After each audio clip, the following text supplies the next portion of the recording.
Students, उम्मीद है आप सब खैरियत से होंगे। आज हमने उर्दू बी में यूनिट नंबर 23 दिलचस्प कहानियाँ के उन्वान के तहत कहानी नंबर 3 एक खरगोश और कछुआ का मुताला करना है। इस कहानी में एक कछुए और खरगोश के बारे में बयान किया गया है। खरगोश बहुत तेज़ रफ्तार था जबकि कछुआ सुस्त रफ्तार जानवर है। दोनों गहरे दोस्त थे। खरगोश हमेशा कछुए की सुस्त रफ्तारी का मजाक उड़ाता रहता था और एक दिन कछुए ने खरगोश को तंग आकर अपने साथ दौड़ लगाने का चैलेंज दे दिया। दौड़ का वक्त और मुकाबले की मंजिल जो है वो तय कर ली गई। मुकर्रर वक्त पर दोनों ने दौड़ का आगाज़ किया। कछुआ सुस्त रवि से चलता रहा जबकि खरगोश तेज़ रफ्तारी से दौड़ता हुआ बहुत आगे निकल गया। जब आधा रास्ता तय कर लिया तो खरगोश को महसूस हुआ कि कछुआ बहुत पीछे रह गया है, तो उसने सोचा कि मैं कुछ देर आराम कर लेता हूँ। तो वो एक घने सायादार दरख्त के नीचे लेट गया और इतने में वो सो गया। कछुआ आहिस्ता आहिस्ता चलता हुआ खरगोश के पास से गुजर गया और दौड़ की मंजिल जो है, मुकाबले की जो मंजिल तय हुई थी, वहाँ तक पहुँच गया। जब खरगोश की आँख खुली तो दिन ढलने वाला था। उसने सोचा कि कछुआ अभी भी बहुत पीछे होगा, मैं जल्दी से दौड़कर अपनी मंजिल तक पहुँच जाता हूँ और मुकाबला जीत लेता हूँ। लेकिन जब खरगोश तेज़ी से दौड़कर मंजिल तक पहुंचा, मुकाबले के मकाम तक पहुंचा, तो उसे पता चला कि कछुआ वहां पहले से ही मौजूद था। ये देखकर जो है खरगोश बहुत शर्मिंदा हुआ और फिर आइंदा उसने कछुए की सुस्त रफ्तारी का मजाक ना उड़ाया। आइए कहानी का मुताला करते हैं। किसी जंगल में एक खरगोश रहता था। इस जंगल में एक जौहर भी था। जौहर बाज़ पानी का जो है वो तालाब होता है, कहीं पानी जमा हो जाता है तो जौहर बन जाता है, जिसमें एक कछुआ रहता था। खरगोश और कछुए में गहरी दोस्ती हो गई।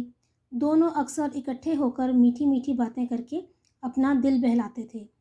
यूं तो इनकी आपस में बड़ी दोस्ती थी, लेकिन खरगोश को कछुए की एक बात बिल्कुल पसंद ना थी, और वो ये कि कछुआ जूं की तरह रींग रींग कर चलता था, यानी बहुत आहिस्ता रफ्तार से चलता था, बहुत सुस्त रफ्तारी से चलता था। जबकि खरगोश दौड़ते हुए हवा से बातें करता था। हवा से बातें करना मुहावरा है जिसका मतलब है बहुत तेज़ी से दौड़ना। वो अपनी तेज़ रफ्तारी के मुकाबले में कछुए की सुस्त रवि पर उसका मजाक उड़ाया करता था। सुस्त रवि पर यानी सुस्त रफ्तारी पर। कछुआ कुछ अरसा तो खरगोश का मजाक बर्दाश्त करता रहा, लेकिन आखिर इसे भी अपनी इज्जत का ख्याल था। एक रोज़ उसने तंग आकर खरगोश को अपने साथ दौड़ लगाने का चैलेंज दे दिया, यानी मुकाबले की दावत दी दौड़ लगाने की। खरगोश कछुए की बात सुनकर खूब हंसा और फिर उसका मजाक उड़ाने लगा, लेकिन कछुआ बोला, यार मैं संजीदा हूँ, दौड़ में मेरा मुकाबला कर लो, फिर देखेंगे कौन जीतता है और कौन हारता है। खरगोश मान गया, यानी राज़ी हो गया, और नहर के किनारे को मंजिल करार दिया गया। खरगोश ने दौड़ लगाई और तेज़ दौड़ता हुआ ये जा वो जा, यानी कि फ़ौरन ही नज़रों से ओझल हो गया। उसने आधा फासला तय कर लिया तो उसने सोचा कि गरीब कछुआ तो अभी बहुत दूर है, वो तो मेरी गर्द को भी नहीं पा सकता, यानी कि वो मुझ तक आधे रास्ते तक भी मुझ तक नहीं पहुंच सकता, क्यों ना मैं इस घने सायादार दरख्त के नीचे कुछ देर आराम कर लूं। चुनाचे वो दरख्त के नीचे लेट गया और गहरी नींद सो गया। उधर कछुआ आहिस्ता आहिस्ता लेकिन मुस्तकिल मिजाजी से बराबर मुसलसल चलता रहा और उसने कहीं रुकने का नाम ना लिया। कुछ देर बाद वो नींद में मदहोश, यानी नींद में बेखबर खरगोश के पास से गुजरा और आखिरकार नहर के किनारे जा पहुंचा। जब खरगोश बेदार हुआ, जागा, तो सूरज गुरूब होने वाला था।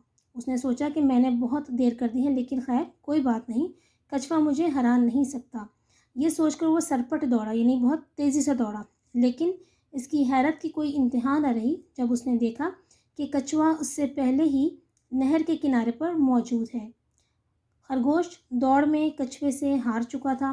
वो बहुत शर्मसार हुआ, यानी कि शर्मिंदा हुआ, और फिर उसने कभी भी कछुए की सुस्त रवि का मजाक ना उड़ाया। और अखलाकी सबक है इसका, गुरूर का सर नीचा होता है, यानी कि अल्लाह ताला को गुरूर और तकब्बुर करने वाले लोग पसंद नहीं हैं। और इस कहानी के ज़रिए तलबा और तालिबात को, लोगों को ये सिखाने की कोशिश की गई है कि गुरूर करना जो है वो किसी तरह से भी फ़ायदेमंद नहीं है, बल्कि गुरूर करने वाले को हमेशा शर्मिंदगी का सामना करना पड़ता है। इस सबक को आपने, इस कहानी को अच्छी तरह से याद करना है। अगले सबक तक के लिए इजाज़त दीजिए। अल्लाह हाफ़िज़।